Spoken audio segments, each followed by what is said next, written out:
اگر ہم غالب آ جائیں تو کیا ہمیں اجر ملے گا؟ کہتا ہاں نعم وَإِنَّكُمْ لَمِنَ الْمُقَرَّبِينَ،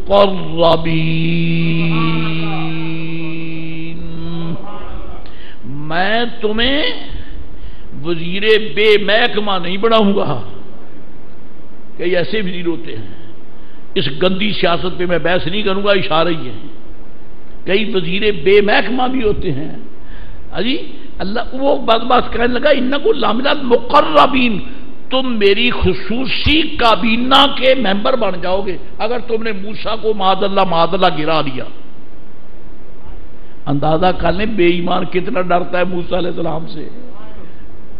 حکومت بھی ہے، حکومت ہے، بادشاہی ہے، فوجیں بھی ہیں جی، انٹیلیجنس بھی ہے، ایجنسیاں بھی ہیں، اور ملک کی سیاست کا مالک ہے، لیکن ایک فرد سے ڈرتا ہے جس کا نام حضرت موسیٰ ہے. اللہ اکبر، اللہ اکبر. فرمایا جو شیطان کے ہیں وہ لاکھوں بھی ہو تو ذلیل ہیں، جو رحمان کے ہو وہ ایک بھی ہو تو کامیاب ہے، ایک بھی ہو تو کامیاب ہے. گندی جمہوریت کے سر پہ جوتا لگ گیا کہ نہیں؟ یہاں کوڑی کا بھی وہی ووٹ، زانی کا بھی، بدماش کا بھی، چور کا بھی، لٹیرے کا بھی، جی جاہل کا بھی، بے تمیز کا بھی، اور ولی کا بھی ایک ووٹ. بے حیا کہیں کے ایک ووٹ بڑھ جائے، چاہے چور کا ہی ووٹ زیادہ ہو جائے، کہتے جی بس ممبر یہی ہے. اللہ تعالیٰ کا قرآن فرماتا ہے کہ وہ لاکھوں کی ہزاروں کی تعداد میں ہے لیکن ذلیل ہو گئے. حضرت موسیٰ علیہ السلام اکیلے ہیں مگر کامیاب ہیں. موسیٰ علیہ اللہ والو، ایمان والو، کامیابیاں اپنی طلب اور اپنے لالچ پر نہیں ہیں، کامیابیاں اللہ تعالیٰ کے رسول پاک کے دامان کرم کو پکڑ لینے میں کامیابیاں ہیں.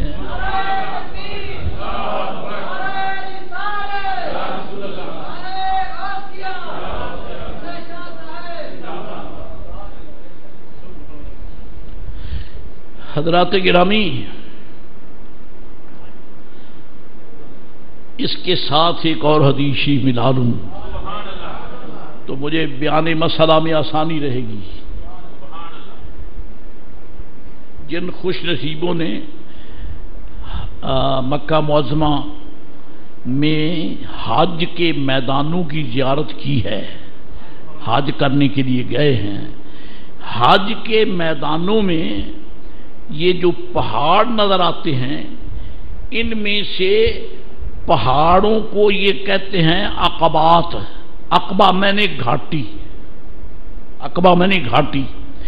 ایک پہاڑ کے دامن میں بیٹھ کر مدینہ عالیہ سے آئے ہوئے خزرجیوں، اوسیوں نے حضور کے ساتھ ایک معاہدہ کیا. جو ابھی مسلمان نہیں ہیں، ابھی وہ سیاسی حوالے سے گفتگو کر رہے ہیں. نبی رحمت علیہ السلام کا یہ دستور کریمانہ تھا. عرب لوگ حج کرنے شروع سے ہی آتے تھے، چاہے کافر بھی تھے نا حج کرتے تھے، چاہے کافر بھی تھے. ایک بات ہو جائے، تھے کافر تھے، ننگے طواف کرتے، معاذ اللہ. خانے کعبے میں بوت رکھے ہوئے، لیما جی تم ہو کیسے آئے ہو؟ کہتے حج پڑھنے. دو حج کرنے آئے ہیں مگر بے ایمان کے بے ایمان، بے ایمان کے بے ایمان، کافر کے کافر، جسم سے، کپڑوں سے، لباس سے فری، اور خانے کعبے کے اندر بت آئے حج پڑھنے. پتہ چلا حج ایمان نہیں دیتا، پتہ چلا حج ایمان نہیں دیتا، عبادات ایمان نہیں دیتی. عبادت کسی اور حقیقت کا نام ہے، عبادت کسی اور حقیقت کا نام ہے. عبادت کس حقیقت کا نام ہے؟ عبادات کا نام ایمان نہیں ہے، میرے مصطفیٰ کی ذات کا نام ایمان ہے، حضور کی ذات کا نام ایمان ہے. ابھی ان کو پتہ ہی نہیں حضور کیا ہے، انہیں علم ہی نہیں ہے. بیٹھے ہیں حضور کا یہ مبارک دستور تھا کہ جب کفار حج پڑھنے آتے، کیونکہ ابھی مکہ معظمہ کی زندگی مبارک جو ہے اس میں جہاد کا تو حکم تھا نہیں، ویسے بھی ابھی مسلمان اتنے زیادہ تھے نہیں، چند اکائیاں ہی تھیں. میرے آقا اکیلے ہی یا ایک آدھ غلام یا صدیق اکبر ساتھ چلے جاتے، اور مختلف مقامات پہ بیٹھے ہوئے جو وفد آتے تھے ملکوں یعنی علاقوں سے حج پڑھنے، حضور ان کے پاس تشریف لے جاتے اور انہیں ایمان کی دعوت دیتے، ایمان کی دعوت دیتے. چنانچہ نبی رحمت علیہ السلام کو معلوم ہوا کہ یثرب کا ایک وفد یہاں آیا. یثرب اس وقت یثرب ہے مدینہ عالیہ، مدینہ پاک تو حضور نے بنایا، ورنہ تو پہلے یثرب ہے. معلوم ہوا خانہ کعبہ پر بھی حضور کا احسان کہ کعبہ بنا دیا، اور مدینہ عالیہ پہ بھی حضور کا احسان کہ یثرب سے مدینہ عالیہ بنا دیا. باقی تو کائنات پہ ہے جو صحیح. سرکار بیٹھے، وہ بھی معلوم وہاں بیٹھے ہوئے ہیں، تو میرے آقا علیہ السلام نے ان سے فرمایا کہ میں اللہ کا رسول ہوں اور رب کریم نے مجھے اپنی مخلوق کی رہنمائی کے لیے بھیجا ہے. وہ لوگ بڑا فہم و ادراک رکھتے تھے، سیانے تھے، پڑھے لکھے تھے، جہاندیدہ تھے، اور انہوں نے جب سرکار کی زیارت کی، اصل تو مسئلہ حال حضور کی زیارت نے کیا، دیکھا حضور کی زیارت کی، قلوب کی دنیا میں ہلچل مچ گئی کہ انسان تو بڑے دیکھے ہیں پر ایسا کوئی نہیں دیکھا، ایسا کوئی نہیں دیکھا. متوجہ ہوئے، کہنے لگے جناب آپ کیا کہتے ہیں؟ سرکار نے انہیں اپنے پیغام حق کے چند نکات سنائے. میں بت پرستی سے روکتا ہوں، میں بدکاری سے روکتا ہوں، میں بتوں کی نجاست سے منع کرتا ہوں، میں بے حیائی سے روکتا ہوں، جھوٹ بولنے سے روکتا ہوں. اسلام کے رہنما اصول میرے آقا نے بیان فرمائے. کیا ان برائیوں کو ترک کرنا جو ہے یہ مسلمان کو پسند ہے یا نہیں ہے؟ مسلمان کو پسند ہے. خدا کرے مسلمان ہو جھوٹ نہ بولے، مسلمان ہو بے حیائی نہ کرے، مسلمان ہو بدکاری نہ کرے، مسلمان ہو لٹیرا نہ ہو، مسلمان ہو چوری نہ کرے، مسلمان ہو بدکاری نہ کرے. ہاں جی، مسلمان اسلام سے ہے، اسلام ایمان ہے، ایمان حسن کا نام ہے، اور یہ تو سارے عیب ہیں. اس لیے جس گھر میں ایمان کا قدم آ جائے وہاں برائیاں مٹ جاتی ہیں، اور یہی یہ آیتیں بیان کرتی ہیں. وَمَن يَعْمَلْ مِنَ الصَّالِحَاتِ وَهُوَ مُؤْمِنٌ فَلَا يَخَافُ ظُلْمًا وَلَا هَضْمًا.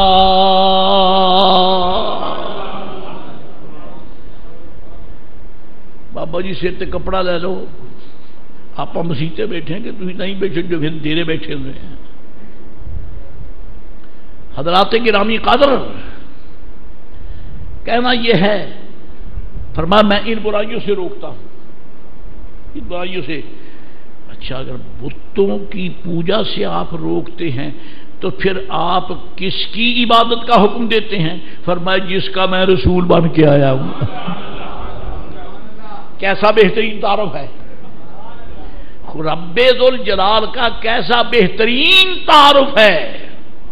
اگر یہ فرماتے کہ میں اس کی عبادت کا حکم دیتا ہوں جس کا گھر خانہ کعبہ ہے، تو میں بھی کہہ سکتے تھے لو جی اگر گھر والا بتوں کو نہیں نکالتا تو پھر وہ جھوٹے ہوتے تو نکالتا، جیسے آج کے نجدی کہتے ہیں. اگر وہ نجدی برے ہیں تو رب نے وہاں رکھے کیوں ہیں؟ کہتے ہیں یا نہیں کہتے؟ یہ فلسفہ پرانا چلا آتا ہے.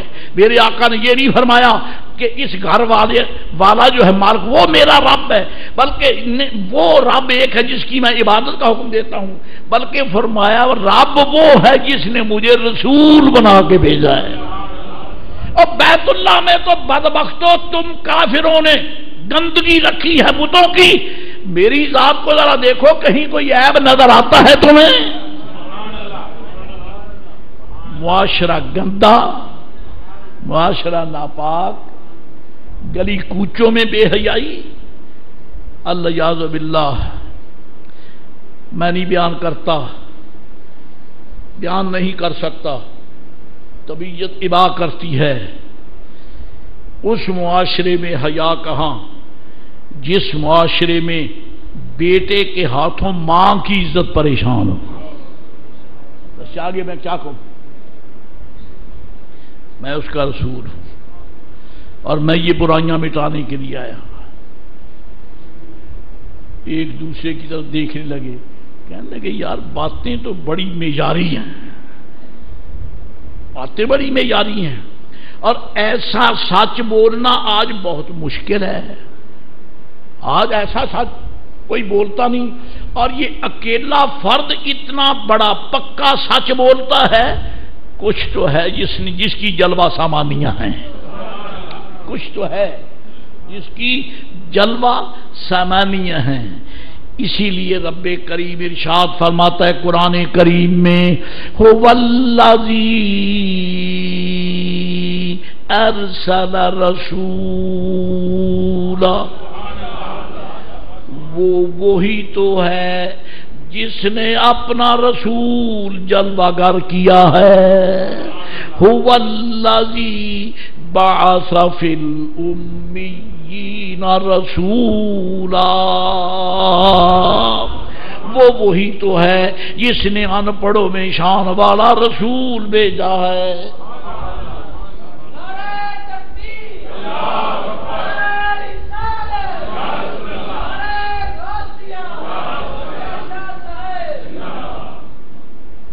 جس نے اپنا شان والا، کن میں؟ ان پڑھوں میں. تو کیا سمجھ آئی؟ مجھے تو سمجھ آئی ہے سارا جہان ہی ان پڑھ ہے، ایک پڑھے ہوئے مصطفیٰ ہیں، باقی آئی کوئی نہیں. نہیں تو کافر کہہ دیتے یہ کیا کہہ دیا تم نے؟ ہمارا فلاں طائف میں لوگ پڑھے لکھے ہیں، ہمارے فلاں شہر میں پڑھ لکھے ہیں، فلاں شہر میں پڑھ لکھے ہیں. آپ کہتے ہیں باس فی الامیین. کوئی نہیں بولا، سر جھکا کے چپ کر کے. پتا تھا جدھر دیکھتے ہیں جہالت ہی جہالت نظر آتی ہے، اور اگر علم کا نور چمکتا ہے تو رسول اللہ کی زبان سے چمکتا ہے.